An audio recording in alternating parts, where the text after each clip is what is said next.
اہل حدیث اپنے آپ کو اہل سنت کیوں نہیں کہتے ہیں؟ کیا اہل حدیث جماعت ہی جنتی ہیں؟ یہ دو سوال ہیں. اہل حدیث اپنے آپ کو اہل سنت کیوں نہیں کہتے؟ کون بولا آپ کو نہیں بولتے؟ ہم اہل سنت اپنے آپ کو مانتے ہیں، بلکہ یعنی اگر آپ دیکھا جائے تو اہل سنت کون ہوں گے؟ جو سنت کے مطابق عمل کریں، سنت پہ چلیں، سنت کی دعوت دیں. سنت کس کی؟ اللہ کے نبی صلی اللہ علیہ وسلم کی. پھر اہل حدیث کیا کرتے ہیں؟ سنت کی دعوت نہیں دیتے ہیں.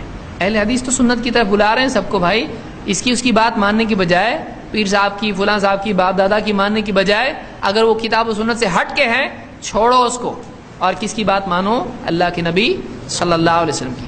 تو اہل حدیث اپنے آپ کو مسلم بھی کہتے ہیں. اب بعض لوگ بولتے ہیں مسلم یا اہل حدیث، یعنی ایسا ہو گیا جیسے دونوں ایک دوسرے کے اپوزٹ ہیں. یعنی بعض لوگوں کو یہ غلط فہمی ایسے لگتی ہے کہ اہل حدیث اپنے آپ نہیں بولتا، اپنے آپ کو کیا بولتا ہے؟ اہل حدیث. تو ایسا نہیں ہے. اہل حدیث اپنے آپ کو مسلم بھی مانتا ہے، اہل حدیث اپنے آپ کو اہل سنت والجماعت سے بھی مانتا ہے، وہ اپنے آپ کو سلفی بھی مانتا ہے، وہ اپنے آپ کو اہل حدیث بھی مانتا ہے. تو اس میں کوئی پرابلم نہیں ہے. اس میں مستقل میں لمبا چوڑا ایک خطاب دے چکا ہوں، کسی کو چاہیے تو تفصیل سے وہاں دیکھ سکتا ہے. مجھ کو 1 منٹ میں سب جوابات دینے ہیں. لیکن اس میں اختصاراً میں یہ کہوں گا کہ اہل سنت والجماعت، اہل الحدیث، سلفی، مسلم یہ ایک دوسرے کے اپوزٹ نہیں ہے. پہلے زمانے میں ضرورت نہیں تھی، کیونکہ اللہ کے نبی صلی اللہ علیہ وسلم کے زمانے میں ایک ہی جماعت تھی، وہ صحابہ تھے. انہوں نے اپنے آپ کو اہل سنت والجماعت بھی نہیں کہا تھا. بعد میں جب ضرورت پیدا ہوئی، بہت سارے فرقے بنے، تو انہوں نے اپنے آپ کو اہل سنت والجماعت کہا. یہ سلف نے اپنے لیے اختیار کیا ہے. تابعین کے وقت سے اس کی ضرورت پیدا ہوئی، انہوں نے ایسا کیا. ہم اس کو مانتے ہیں. کسی نے اس کو غلط نہیں کہا پوری امت میں. اگر آج کھڑے ہو کے کوئی کہتا ہے کہ غلط ہے، وہ اپنا مقام دے گے میں کہاں ہوں. تو بہت سارے وہ لوگ جن کو صحیح سے کچھ پڑھنا آتا نہیں ہے، وہ لوگ اس طرح کی باتیں کریں جو قرآن بھی صحیح سے نہیں پڑھ پائیں، تو یہ بہت ہی غلط بات ہے. سلف عام طور سے اپنے آپ کو اہل السنت والجماعت کہتے آئے ہیں. ابن سیرین وغیرہ کے اقوال آپ دیکھیں، اور بعد میں کسی نے ان کو غلط نہیں کہا. آج کھڑے ہو کے ہم بولیں یہ غلط ہے، تو یہ بہت عجیب بات ہے. امت کا گویا کہ اس پر اجماع ہے، کسی نے اس کو غلط نہیں کہا. اہل الحدیث کا لفظ امام البخاری نے استعمال کیا، امام احمد ابن حنبل نے استعمال کیا، علی ابن مدینی نے استعمال کیا، خطیب بغدادی نے مستقلاً کتاب اس پر لکھی.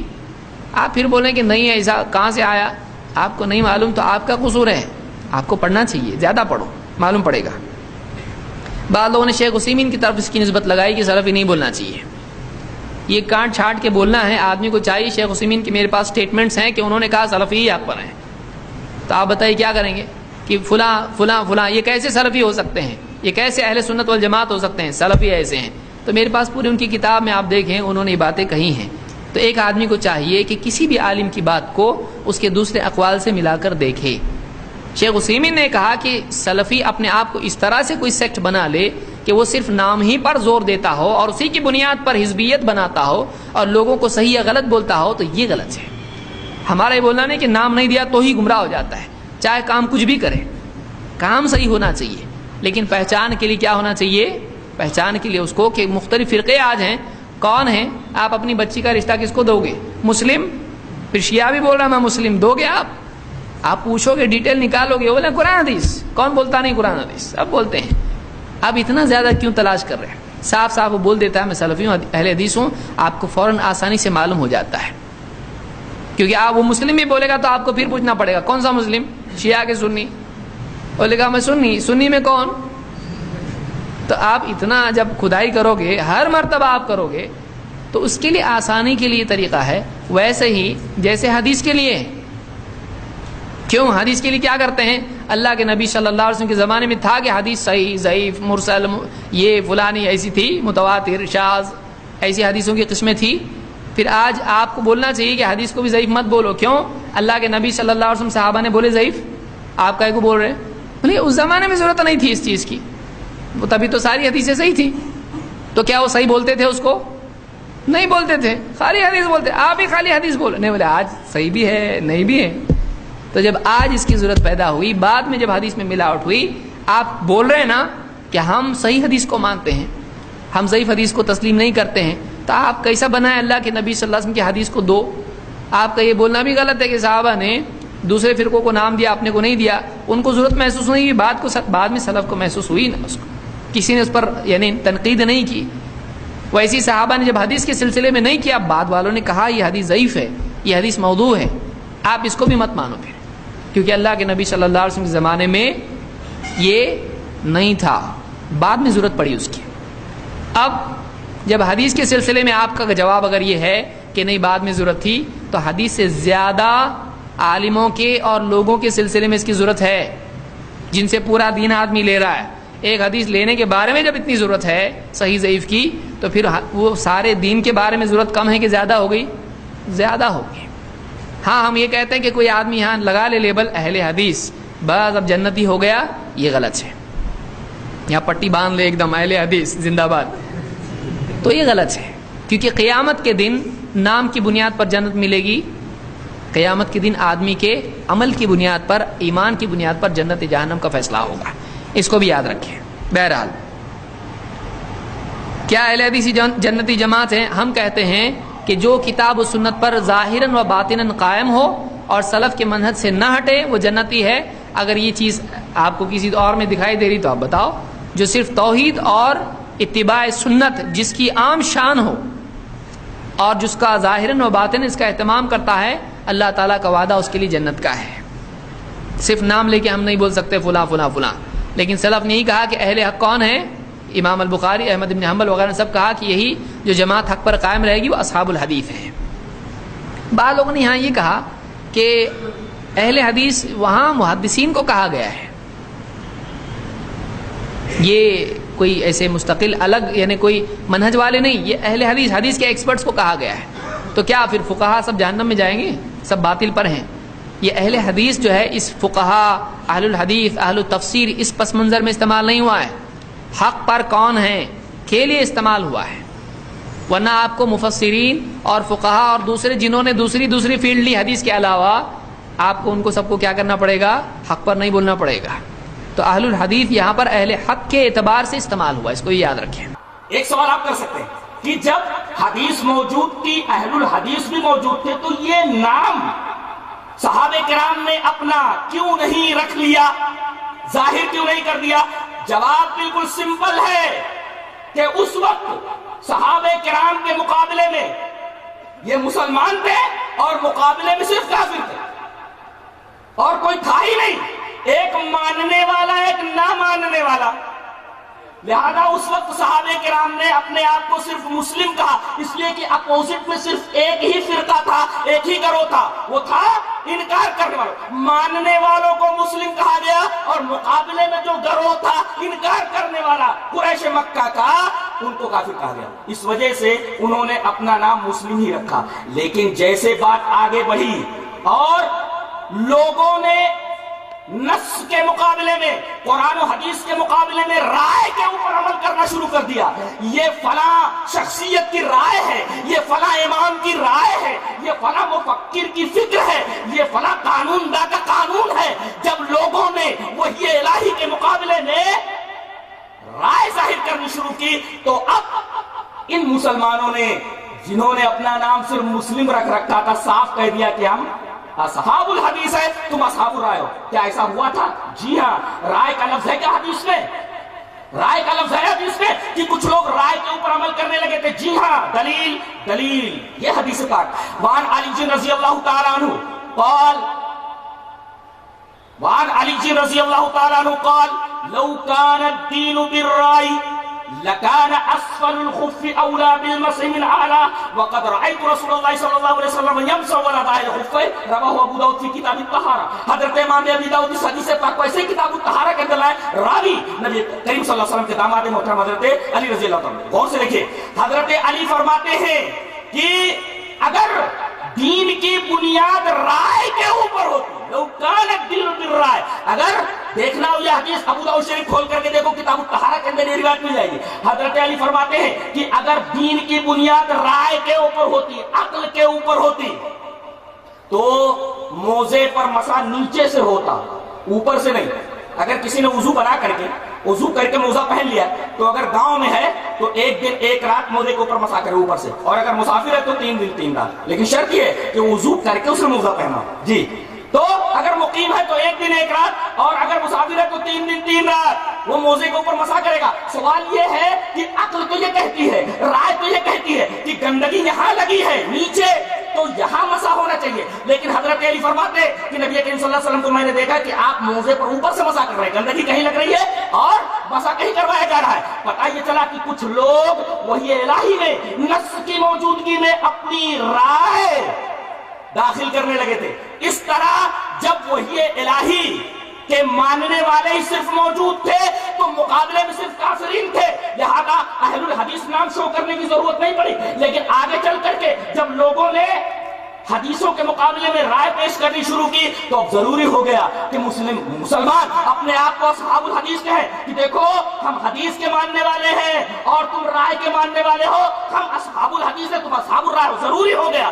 ارے جب تک پورے گاؤں میں ایک ہی میڈیکل اسٹور ہو اور اصلی دوائیاں اس میڈیکل اسٹور پر مل جاتی ہوں تو اب یہ لکھنے کی ضرورت نہیں ہے کہ بھئی یہیں صرف اصلی دوائی ملتی ہے. ہاں جب اور کئی میڈیکل اسٹورز ہو جائے گاؤں میں اور یہ پتا چل جائے کہ کچھ میڈیکل اسٹورز میں نقلی دوائیں بھی مل رہی ہیں تو اب ان لوگوں کو چاہیے جو صرف اصلی دوائیں بیچنا چاہتے ہیں کہ اصلی دوائیں صرف اسی میڈیکل اسٹور میں ملتی ہے. ضروری ہو گیا. لہذا جب لوگوں نے رائے کے اوپر عمل کرنا شروع کر دیا تو ان سے کہا گیا تم اصحاب الرائے ہو, ہم اصحاب الحدیث ہیں. اس طرح ضروری ہو گیا کہ اپنے آپ کو اصحاب الحدیث کہا جائے تاکہ اصحاب الرائے اور اصحاب الحدیث کے درمیان ایک خط امتیاز, ایک خط فاصل کھنچ جائے. سمجھ میں آیا؟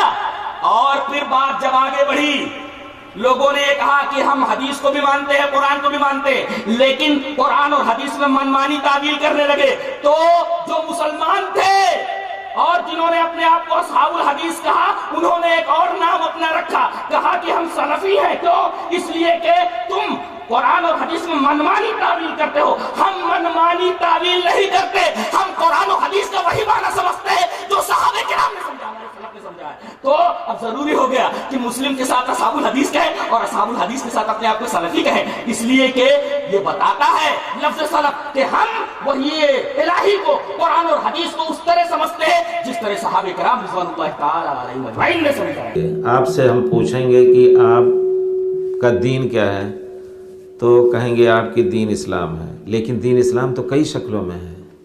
بغیر کسی شرم کے یہ بات کہی جا سکتی کہ ایک دین جس کو لوگ اس کے ماننے والے کہتے ہیں کہ ہم وہی سب کچھ کریں گے جو پیارے رسول صلی اللہ علیہ وسلم اور صحابہ کرام نے کیا اور یہی اصل دین ہے. ایک دن ایسا ہے کہ نہیں, اماموں کی تقلید ضروری ہے, کسی نہ کسی امام کے تابع ہو کر کے ہم وہ دین پھیلائیں گے. دوسرا دین جو اپنے کو اہل سنت کہتا ہے, آپ کو بھی گمراہ ان کو بھی گمراہ کہتا ہے اور عقیدے میں باطل, وہ بھی اپنے کو مسلمان کہتے ہیں. ایک دن ایسا ہے جو دین کو ڈھا ہی رہا ہے, وہ پورے صحابہ کو کافر کر کے ہمارا قرآن اور ہماری سنت کو ملغا کر رہا ہے. تو پھر آپ سے پوچھا گیا کہ آپ کا دین کیا ہے تو آپ کہیں گے ہم مسلم ہیں. تو پھر فرق کیا ہوگا؟ پہلے کوئی فرق نہیں, لیکن جب دین کے کئی شکلیں آئیں تو انہی صحابہ کرام ہی نے سلف کا نام رکھا. کن علی طریقت السلف, سلف کے طریقے پر رہا. عبداللہ ابن مسعود نے بھی یہ لفظ کہا اور دوسرے صحابہ نے بھی, اور پیارے رسول نے خود فرمایا انا سلفکم, میں تمہارا سلف یعنی تمہارے آگے چلنے والا ہوں. تو اسی وجہ سے جو لوگ اپنے کو سلفی کہتے ہیں وہ اس کا ترجمہ یہی کیا جاتا ہے کہ پیارے رسول اور صحابہ کے طریقے پر. جبکہ لوگ کوئی اپنے کو حنفی کہتا ہے, کوئی مالکی کہتا ہے, کوئی شافعی کہتا ہے, کوئی اور کچھ کہتا ہے. لوگوں نے اپنے انتسابات کسی شہر کی طرف کیے, دیوبندی ہے, بریلوی ہے اور کچھ ہے. تو پیارے رسول صلی اللہ علیہ وسلم کی طرف انتساب کو ظاہر کرنے کے لیے یہ لفظ ضروری ہوا. آپ سوچیں گے کہ یہ لفظ یہی کہا جاتا ہے کہ جب انگریز ہندوستان میں گئے تو انہوں نے کچھ لوگوں کو پیدا کیا جنہوں نے اپنا نام اہل حدیث رکھا, اور دین سے وہ دین کے خلاف کام کرنے والے ہیں اور دین کو ڈھانے والے اہل حدیث, یہ کہا جاتا ہے. لیکن کیا کریں گے آپ جب پڑھیں گے ترمذی جو 272 میں ان کا انتقال ہوا ہے, ان کی کتاب سنن ترمذی ہے نا, اس میں آپ کتنی جگہ دیکھیں گے قال اہل الحدیث کذا, قال اہل الکوفہ. جب بٹے لوگ تو اب اس میں صحیح چیز کی تعین کے لیے نام رکھا گیا اور ان کو ان کا نام لوگوں نے، اب خود نہیں انہوں نے رکھا، لوگوں نے ان کا نام رکھا، یہ تو حدیث کے ماننے والے ہیں. تو امام ترمذی نے سب سے پہلے اہل حدیث کا نام اہل کوفہ، اہل الشام، اس طرح کر کے انہوں نے باقاعدہ ذکر ہے لفظ اہل حدیث کا. وقال اہل الحدیث کذا. عقیدے کی بات آئی 300 اور کچھ میں علامہ صابونی کا انتقال ہوا ہے. انہوں نے عقیدہ جو لکھا تو کہتے ہیں ہم اہل حدیث کے عقیدے پر ہیں، اور اہل حدیث آمین اور رفع الیدین کرتے ہیں. عجیب ہے، سبحان اللہ. اس زمانے میں گویا کھل کر کے جو مخالفت کی سب سے ظاہری شکل تھی عام لوگوں میں، رفع الیدین نہ کرنا، تو کہتے ہیں عقیدے کی کتاب میں لکھا ہے انہوں نے کہ وہ رفع الیدین کرتے ہیں نماز میں. تو گویا مابہ الامتیاز چیز. اب آپ دکان کھول کے بیٹھ جائیں گے، آپ کہیں گے ہم اپنے دکان پر ایک دکان کا نام لکھ دیں گے، اور دوسرے لکھا ہے یہ کپڑے کی دکان ہے، یہ گارمنٹ کی، اور یہ سونے کی دکان ہے، یہ ہے وہ ہے. تو آپ کے پاس جب کوئی آئے گا ضرور پوچھے گا کہ آپ کی دکان کا کیا کام ہے، کیا آپ بیچتے ہیں. تو بورڈ لگانا ضروری ہے انشاءاللہ اس وقت. تو بہرحال ہم مسلمان ہیں. اب مسلمانوں میں کتنے فرقے ہیں؟ جیسا کہ پیارے نبی نے فرمایا کہ ہماری امت کے، میری امت کے 73 فرقے ہو جائیں گے. اور یہ کس بنیاد پر ہم پہچانیں گے؟ ان کے عقیدہ اور عمل کی بنیاد پہ پہچانیں گے. تو لہٰذا اہل حدیث ہم اس لیے کہتے ہیں، ہم کو اہل حدیث اس لیے کہا جاتا ہے، ہم کتاب و سنت ہی پر عمل کرتے ہیں، قرآن حدیث کی باتوں پر ہی عمل کرتے ہیں. دوسرے لوگ اولیاء فلاں ائمہ ان کی باتوں کو ترجیح دیتے ہیں. ایک امتیاز کے لیے ایک سمجھیے کہ یہ نام رکھا گیا ہے. ہم کو کوئی اصرار نہیں ہے، ہم مسلمان ہیں پہلے بھی اور آخر بھی. ہوا سماکم المسلمین، ہمارا نام مسلمان ہی ہے. لیکن 10 چیزیں ہو جاتی ہیں تو اس میں امتیاز کے لیے کوئی لقب اختیار کر لیا جاتا ہے. پیاس پیدا ہوتی ہے یہاں، پونا کی پیاس، بلاری کی پیاس، فلاں کی پیاس. لوگ کہتے ہیں بلاری کی پیاس ہے کیا، پونا کی پیاس ہے کیا. دنیا کی چیزوں میں بھی لوگ پہچانتے ہیں فلاں چیز فلاں ایسے ہوتی ہے. اس بنیاد پر کسی نے ہم اہل حدیث کہتے ہیں صرف بچانے کے لیے ہم کتاب و سنت کی باتوں کو مانتے ہیں، ورنہ ہم کو کچھ اصرار نہیں ہے. ہم کو اہل حدیث ہی بولی ہے. ہاں ہمارا عمل کچھ بھی ہو جائے کتاب و سنت پر ہے، اسی پر عمل کرتے ہیں. ہم مسلمان بھی ہیں، اہل حدیث بھی ہیں. ان جو 72 فرقے 73 فرقے کی بات تھی ان کے لیے انہوں نے امتیاز کے طور پر بتایا کہ اہل حدیث ہیں، ورنہ تو سبھی مسلمان ہوں گے جو کتاب و سنت پر عمل کرنے والے ہوں گے. یہ لقب ہمارے ساتھ خاص نہیں ہے. ہر وہ آدمی جو کتاب و سنت پر عمل کرتا ہے انشاءاللہ وہ اہل حدیث ہے، چاہے اس جماعت کی طرف اپنے آپ کو نسبت کرے یا نہ کرے. مولانا عبداللہ لکھنوی رحمۃ اللہ علیہ کو بھی اہل حدیث کہتے ہیں، اس لیے کہ انہوں نے بہت سارے مسائل کو کتاب و سنت کے مطابق قبول کیا، اگرچہ کہ ان کے ساتھ حنفی لکھا جاتا ہے، لیکن حقیقت میں وہ حدیث کے شیدائر متبع تھے. بہت ساری چیزوں پر انہوں نے آمین ہو، رفع الیدین سب پر انہیں تحقیق کر کے ان سب کو قبول کیا کہ حق یہی ہے. لہٰذا ہم مسلمان بھی ہیں، اہل حدیث ہیں، اور اہل حدیث امتیاز کے لیے یہ لقب ہے. سوائے ہم اسلام کا انکار نہیں کرتے ہیں، مسلمانوں میں نہیں ہیں، آپ مسلمانوں میں نہیں ہیں، ایسے نہیں سمجھتے ہیں انشاءاللہ. مسلم ہے، لیکن جب کسی سے تعارف ہوگا، میں آپ کو مثال دیتا ہوں. ہم جتنے بیٹھے ہیں ہم کون ہیں سارے؟ جی انسان. ہم سارے انسان ہیں نا. اللہ نے انسانوں کو پیدا کیا ہے اور ہم سب انسان ہیں. لیکن جب تعارف ہوتا ہے تو کیا کہے گا؟ میرا نام عبداللہ ہے، میرا نام عبد الرحمن ہے، میرا نام ٹھیک ہے، میں انڈیا سے ہوں. جب آگے ملکوں سے باہر انٹرنیشنل لیول پر آئیں گے تو میں انڈیا سے ہوں، میں پاکستان سے ہوں، میں بنگلہ دیش سے ہوں. یہ تعارف ہے. بیسیکلی ہم کیا ہیں؟ انسان. اصل ہم کیا ہیں؟ مسلم. مسلم ہمارا نام ہے. جب تک معاشرے میں مسلم رہے تو نام بھی مسلم رہا. جب تک معاشرے میں مسلم رہے تو نام بھی مسلم رہا. جب اہل سنت کے مقابلے پر اہل بدعت آئے، دین کے اندر نئے اضافے کرنے والے لوگ آئے، خوارج پیدا ہوئے، شیعہ پیدا ہوئے، رافضی پیدا ہوئے، تو پھر ضرورت محسوس ہوئی کہ تعارف کروایا جائے. یہ بھی مسلم کہہ رہا ہے اور یہ کون ہے؟ خارجی ہے جو گناہ کبیرہ پر مسلمانوں کی تکفیر کرتا ہے. یہ کون ہے؟ یہ رافضی ہے جو ابو بکر، عمر، عثمان رضی اللہ عنہم اجمعین ان کی خلافت کا انکار کرتا ہے۔ تو جب اہل شرک اور اہل بدعت مسلم معاشرے میں پیدا ہوئے تو مجبوراً اپنا تعارف کروانا پڑا کہ ہے ہم سارے مسلم، لیکن یہ وہ ہے جو قبروں پہ سجدہ کرتے ہیں، یہ وہ ہے جو قبروں کا طواف کرتے ہیں، یہ وہ ہے جو حدیث رسول کے مقابلے پر اپنے ایمان کی بات کو فوقیت دیتے ہیں۔ تو ہم خوشی سے اپنے یہ نام نہیں رکھتے، ہماری تو یہ مجبوری ہے تعارف کروانے کے لیے کہ قبروں پہ طواف کرنے والے بھی اپنے آپ کو اہل سنت کہہ رہے ہیں، اپنے آپ کو مسلم کہہ رہے ہیں، گھوڑوں سے اولاد مانگنے والے بھی اپنے آپ کو اہل سنت اور مسلم اور مومن بلکہ ہوتے ترقی یافتہ گروہ ہے۔ مومن کہتے ہیں ڈائریکٹ، مسلم کا چکر ہی نہیں، اہل ایمان۔ اور حقیقت کیا ہے کہ حسین کے گھوڑے سے اولاد مانگتا ہے اور عقیدہ رکھتا ہے کہ وہ بیٹے دیتا ہے۔ تو یہ ہمارا تعارف ہے۔ اس لیے امام احمد ابن حنبل رحمہ اللہ فرماتے ہیں اس گروہ کا ذکر کرتے ہوئے جس کے بارے میں اللہ کے نبی نے فرمایا تھا کہ 73 ہوں گے، 72 جہنم میں، 1 جنت میں، تو امام احمد فرماتے ہیں اگر یہ اہل حدیث نہیں ہے، اگر یہ اہل الحدیث نہیں ہے جو جنت میں جائیں گے، تو میں جانتا ہی نہیں ہوں کہ جنت میں جانے والا گروہ کون سا ہے۔ تو اہل الحدیث نام آج کی پیداوار نہیں ہے، بلکہ یہ نام کب سے؟ صحابہ کرام کے آخری دور، تابعین کے ابتدائی دور کے اندر یہ اس معاشرے کے اندر تعارف کے لیے جب اہل بدعت پیدا ہوئے تو مقابل اہل سنت کا نام آیا۔